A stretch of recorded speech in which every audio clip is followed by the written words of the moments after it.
Durban's golden boy Chad Leclos returns home to a rapturous welcome at Durban's King Shaka International Airport.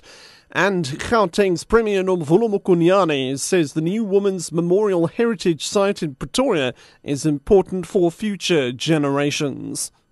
I'm Richard Brooks. Durban's golden boy Chad Leclos has returned home to a rapturous welcome at Durban's King Shaka International Airport. Leclos and his coach Graham Hill were met by family and friends, as well as hundreds of school children and supporters who turned out to catch a glimpse of the new Olympic champion. Leclos had this to say. I don't know where to start, guys, really. This is, it didn't happen overnight, and, we like to say the architect behind the plan, my coach Graham Hill. 12 years I've been with him, and if it wasn't for him, I would never be standing here today. So I'd just like to thank him very much. People say that I made history by beating Michael Phelps, but I think today in Durban, you guys made history for me, because this is the most amazing moment I've ever felt. Johannesburg fire teams are fighting fires at two factories in Crowns in southern Joburg. No one's been injured. Johannesburg Emergency Services spokesperson Robert Malawudzi says the cause of the blazes are not yet known. Two factories are on fire. The other one, they're dealing with kitchenware, and the other one is dealing with paint. At the moment, we've got about 5 fire engines in attendance, and then the firefighters are busy battling with that blaze. There are no injuries reported at the moment. Gauteng's Premier Nomvula Mokonyane says the new Women's Memorial Heritage Site in Pretoria is important for future generations.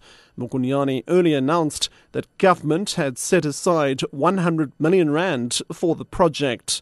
The site will have leadership, youth and skills development centres, a childhood development centre, as well as recreational facilities. Mokonyane says she hopes the site will remind visitors of the country's legacy. It is important because we must make sure that we celebrate our heritage so that generations to come, there can be an appreciation of what we have gone through, what the leaders of yesteryear have been able to contribute to, hence our democracy today. But it must also be a living monument that also becomes a site for empowerment, a site for knowledge, a site for sharing, but most importantly, a source of inspiration for the women of South Africa. A South African cancer awareness initiative says most women neglect their health. The initiative is using National Women's Day to raise awareness about breast cancer.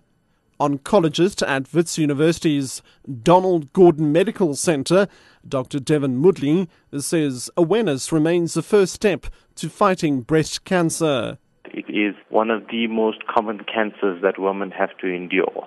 So it's a very, very common disease affecting South African women. Many women do not want to talk about it, do not want to discuss it, almost phobic about it. And therefore, I think under those circumstances, it's very important to highlight this to all the women out there so that they can be tested. Because if they're found early, we can save them a lot of hardship.